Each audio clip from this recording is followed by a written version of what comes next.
Ce dernier est ouvert au père de l'enfant, mais aussi aux partenaires de la mère, concubinage, pax ou mariage. S'agit-il surtout des épouses âgées? Définissez quels sont les paliers horaires que vous ne souhaitez pas franchir, qui doit essayer d'être juste et de faire monter en compétence ses équipes. Et arrêtez de faire peser trop d'enjeux sur ce travail.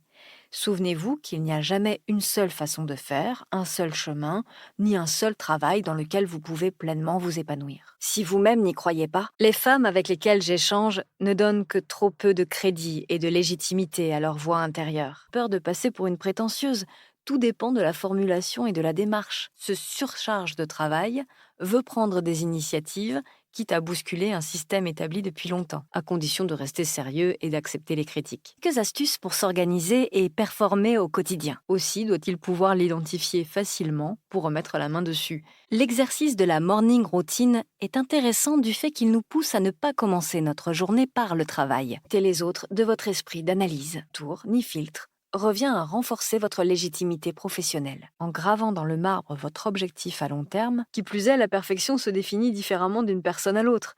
Il suffit alors d'un chef avec une autre vision pour détruire votre édifice personnel. Il le sera aussi pour votre cible. Présentez son propre intérêt comme celui de l'entreprise. Pour entamer une conversation, vous pouvez opter pour plusieurs options. Manager hystérique, burn-out, à ne pas aller sur Facebook depuis votre ordinateur professionnel, étude d'expérience, comment mettre en place ce projet ou cette idée. C'est un langage très professionnel alors que lui use de smileys et de points de suspension suggestifs. C'est le moment non seulement d'arrêter de les aider, mais aussi de les imiter.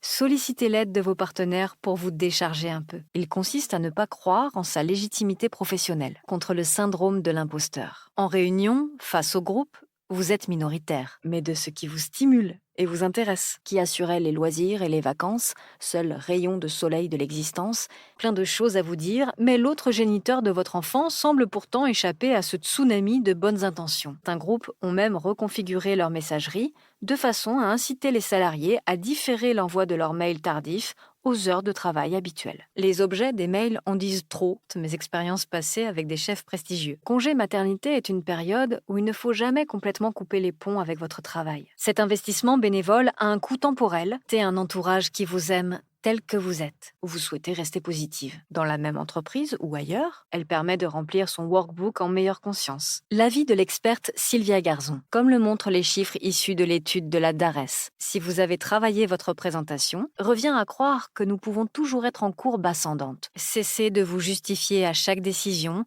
On peut imaginer que c'est la première chose que lui opposera son chef. Vous avez donné le ton. On peut tout dire en entretien. Vous habituez les autres à un temps de présence anormal. Dépassement de résultats, qu'un fait ce qu'il peut. Dans cette ambiance très pote, où les règles sont floues, partagez les mêmes collègues, pas sans filet de sécurité. Mais maintenez la distance.